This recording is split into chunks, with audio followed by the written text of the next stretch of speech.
5 ఏళ్లకు మునుపు ఒక కాన్ఫరెన్స్ పెట్టారు. కొంతమందికి ఉండే ఆఫీసర్లకి, సీనియర్ ఆఫీసర్లకి అందరికీ జ్ఞాపకం ఉంటుంది. అదే ప్రజావేదికలో కలెక్టర్స్ కాన్ఫరెన్స్ పెట్టి ఆనాటి ముఖ్యమంత్రి ఈ కాన్ఫరెన్స్ అవుతానే ఈ బిల్డింగ్ కూలగొడతామని అనౌన్స్ చేసి విధ్వంసానికి శ్రీకారం చుట్టాడు.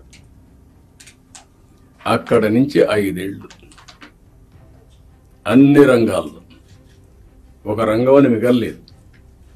నేను 4వసారి ముఖ్యమంత్రి అయిన తర్వాత ఫస్ట్ టైం నేను ముఖ్యమంత్రి అయ్యాను.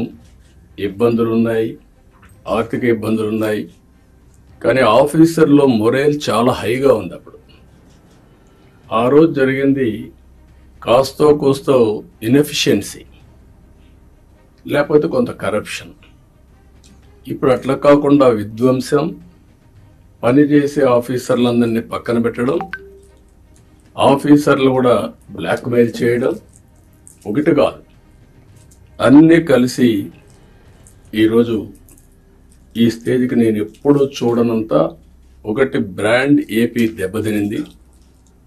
ఆఫీసర్ల యొక్క మనోభావాల్ని దెబ్బతీశారు.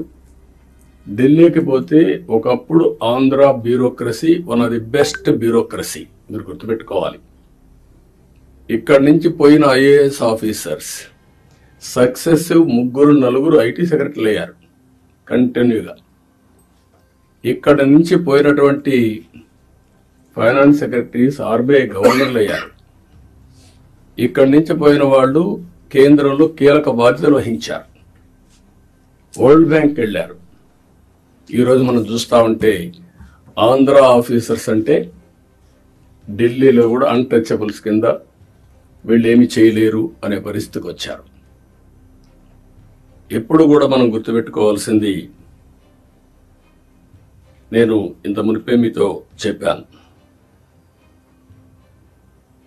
ఒక చిన్న తప్పు జరిగితే కరెక్ట్ చేయొచ్చు, కానీ టోటల్గా విధ్వంసానికి గురైనటువంటి రాష్ట్రాన్ని మళ్ళీ పునర్నిర్మాణం చేయాలంటే ఎక్స్ట్రా ఎఫర్ట్స్ కూడా మనందరం పెట్టాల్సిన అవసరం ఉంది.